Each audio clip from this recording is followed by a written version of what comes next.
Иракские пустыни хранят молчание веков. Но в начале 20-го столетия, когда лопаты археологов впервые вонзились в выжженную землю древней Месопотамии, это молчание оказалось обманчивым. Под слоями глины и пыли скрывался не просто мертвый город. Скрывалась живая инженерная мысль, опередившая свое время на тысячи лет. Находки ставили исследователей в тупик. Они не вписывались ни в один учебник, они не укладывались ни в одну признанную концепцию. И чем глубже уходили раскопки, тем яснее становилось. Наши представления о древнем мире катастрофически неполны. Переворот в восприятии древней истории начался с небольшого глиняного сосуда. В 1936 году, близ Багдада, был найден странный горшочек. Внутри него находились медная трубка и железный стержень. Спустя 2 года немецкий археолог Вильгельм Кёник выдвинул гипотезу, поразившую научное сообщество. Это был гальванический элемент, простая батарейка, возрастом более 2000 лет.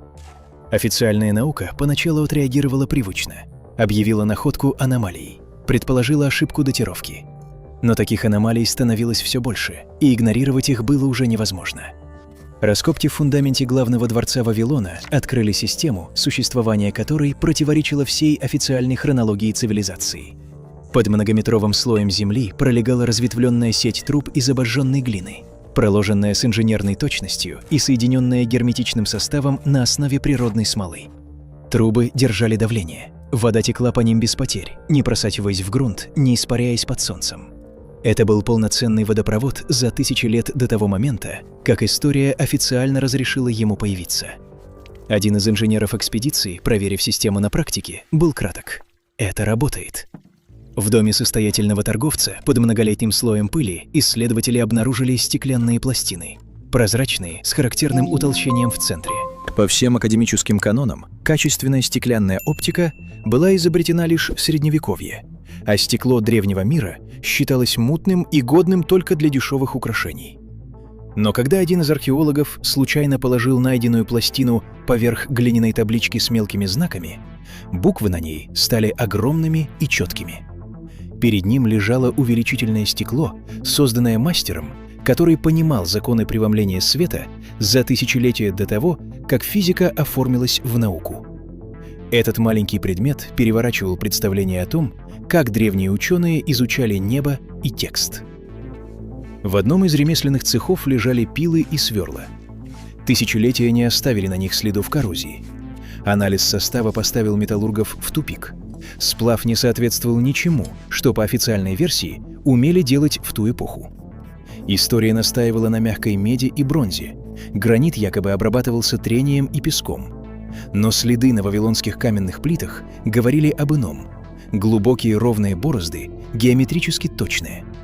Мастер по камню, работавший в экспедиции, осмотрел их и сказал без колебаний: такой рез оставляет только фреза на высоких оборотах. Среди обломков одной из мастерских команда обнаружила то, что не должно было существовать в принципе – фрагменты бронзового механизма с зубчатыми колесами.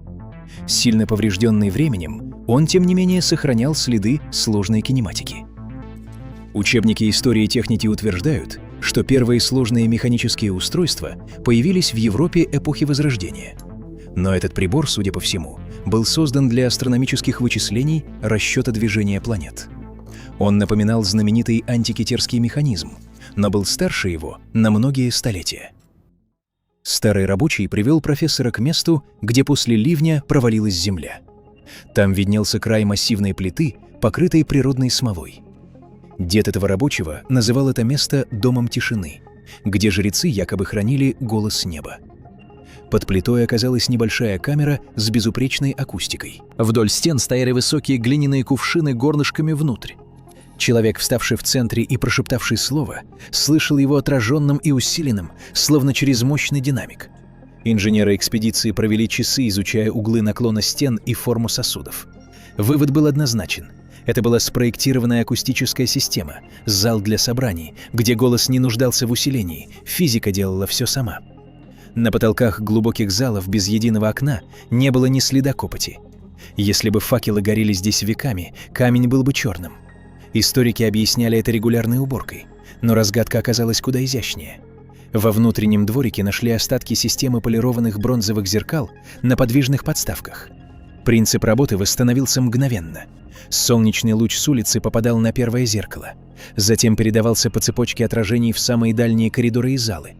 Вавилоняне не жгли огонь в темноте. Они направляли солнце туда, куда хотели. В одном из жилых домов стояла каменная ванна с 2 трубами, подача сверху, слив снизу. Под полом находилась небольшая камера для тления углей, соединенная с корпусом ванны. Горячий воздух от углей нагревал воду в трубах и поступал в емкость. Это был бытовой водонагреватель, примитивный бойлер, доступный обычному горожанину. Уровень домашнего комфорта, которого Европа достигла лишь спустя 2 тысячелетия. На кухне того же дома стоял медный котел. Внутренние стенки были покрыты тонким слоем серебра. Официальная наука квалифицировала бы это как декор. Но серебро обладает мощными антибактериальными свойствами. Оно подавляет рост патогенных микроорганизмов и сохраняет воду свежей значительно дольше обычного. Вавилонские хозяйки не знали слова «бактерия», но они знали результат и применяли это знание каждый день, защищая семью от болезней доступными средствами. Официальная наука привыкла изображать древние мегаполисы душными и зловонными. Реальность оказалась иной. Под Вавилоном пролегала разветвленная сеть вертикальных шахт, уходящих глубоко в землю и соединенных горизонтальными туннелями. На дне каждой шахты была вода из подземных каналов. Горячий воздух снаружи, попадая в шахту, резко охлаждался при контакте с водой и под давлением вытеснялся в жилые комнаты через отверстия в полу. Система работала круглосуточно, без насосов, без моторов, на чистой физике. В 40-градусную жару вавилонский горожанин приходил домой и оказывался в прохладе. В вентиляционных узлах дополнительно обнаружили фильтры из медной сетки и пальмового волокна, пропитанного антисептическим составом. Воздух не просто охлаждался, он очищался. В здании, служившем, по всей видимости, архивом или банком, полки для хранения тысяч глиняных табличек были покрыты особым лаком. Когда исследователи попытались поджечь образец, материал лишь слегка потемнел. Огнеупорное покрытие в эпоху, когда его, согласно учебникам, еще не существовало. Там же обнаружили печати из особого металлического сплава. Каждая несла уникальный микроскопический узор, различимый только при определенном угле освещения. Подделать такую печать стандартным литьем было невозможно. Это была защита от фальсификации, древний аналог голографической наклейки. Вдоль ирригационных каналов на окраинах города были найдены механизмы на основе поплавков и противовесов. Принцип их работы прост и гениален. Когда уровень воды в канале поднимался до заданной отметки, поплавок из пробки толкал рычаг, заслонка открывалась, и вода шла на нужный участок. Опускался уровень, система закрывалась сама. Круглосуточный автоматический полив без единого человека у рычага. Это не просто инженерная находка, это социальный факт. Автоматизация освобождала людей от изнурительного ручного труда, давая время на науку, торговлю, искусство.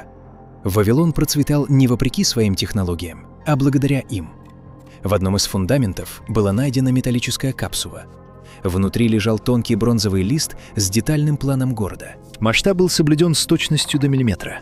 На карте были нанесены коммуникации, которые экспедиция еще не раскопала, и которые, как выяснилось впоследствии, действительно находились именно там. Для создания такой карты требовались методы геодезии, позволявшие охватить огромную территорию единым взглядом, как будто с высоты птичьего полета. Раскопки продолжали подбрасывать сюрпризы один за другим. Под полом спальни одного из домов обнаружили пустоты с остатками обожженных трав и угля. Горячий воздух от внешней печи циркулировал под настилом, согревая комнату снизу, без дыма и копоти внутри. Система теплого пола, которую сегодня мы считаем признаком элитного жилья, была стандартом вавилонской постройки. В мастерской сапожника нашли сандалии с подошвой из слоев пробки и тонкой медной проволоки, амортизирующий ортопедический элемент для долгой ходьбы по каменным мостовым. Ортопедия без ортопедов. В архиве среди обычных пищих палочек обнаружили металлические перья с внутренней полостью для чернил. Писец мог работать часами, не прерываясь. Авторучка за 19 веков до ее официального изобретения. Вавилон под лопатами археологов оказался не руинами примитивного общества. Он оказался свидетельством утраченной технологической культуры, продуманной, экологичной, ориентированной на человека. Водопровод под давлением, естественное кондиционирование, зеркальное освещение, горячая вода, автоматический полив, акустические залы, огнеупорные материалы, оптические линзы, противобактериальная посуда, сложные механизмы для расчета движения планет. Все это не фантастика и не мистика. Это применение законов физики, химии и биологии людьми, которые наблюдали за природой достаточно долго, чтобы научиться использовать ее в своих целях. История человечества не прямая восходящая линия от дикости к цивилизации. Это серия взлетов и забвений. Вавилон был одним из таких взлетов. И каждая находка под его песками напоминает нам об одном простом факте. Мы не первые, кто научился думать.